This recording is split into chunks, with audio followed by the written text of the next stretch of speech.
तालबुरुम दरमाई रनानि सानै खाजागिया जरानि बागै सामung मोथाग्लाय तनि लाइखा शान्तिर बाजार हांकर साखामदगनि सुपार रक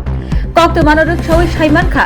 एनबीएस कम्पानिनि बिसिंति सामung खाइनै रकनो नाहार जाकमानि तै बरंनि रुलो सिजाक पतंग तालो 13,386 खलायै रां रिजाकनाय एबा मानाय हनै फियाबा सामung खलायमानि केबनिबा बिसिचि पुंबायखा केबनिबा बिसिचिनि स्लाय कम तंखु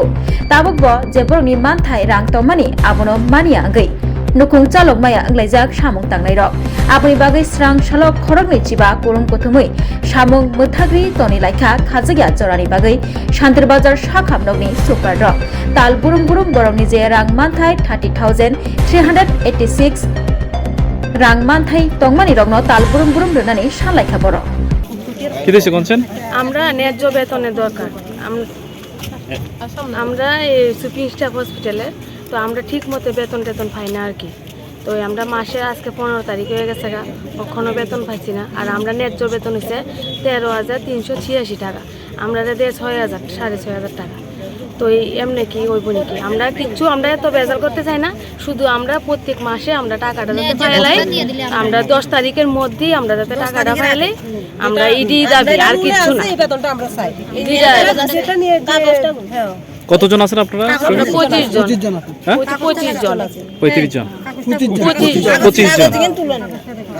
এখন কি চাইতেছেন আপনারা আমরা আজকে 5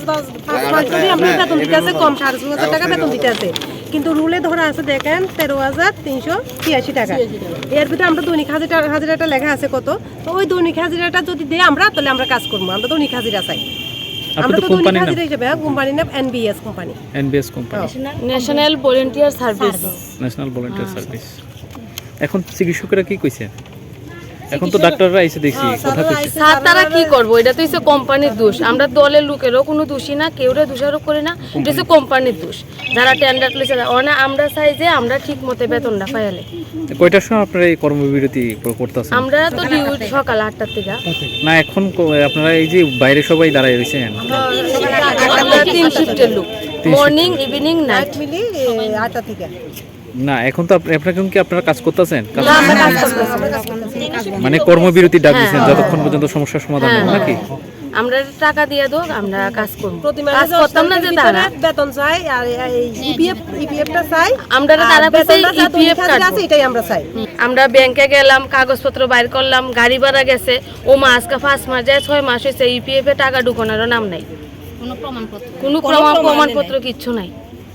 মুখ্যমন্ত্রীর কাছে যাওয়ার আছে মুখ্যমন্ত্রীর কাছে যাওয়ার আছে যে আমরা অনেক বছর ধরে যাবত এই হসপিটালে কাজ করতে আছি আমরা কিছু লোকের যে 10 বছর পার হয়ে গেছে বা কিছু লোকের এরকম আছে তো যেহেতু প্রাইভেট কোম্পানি প্রাইভেট সংস্থা তো আমরা যাতে ন্যায্য বেতনটা পাই আর এছাড়াও যদি এটা আমাদেরকে যে সরকারি সংস্থা হিসাবে নিয়ে আনে সরকারি তরফে তাই আমরা খুশি হব। Thank you.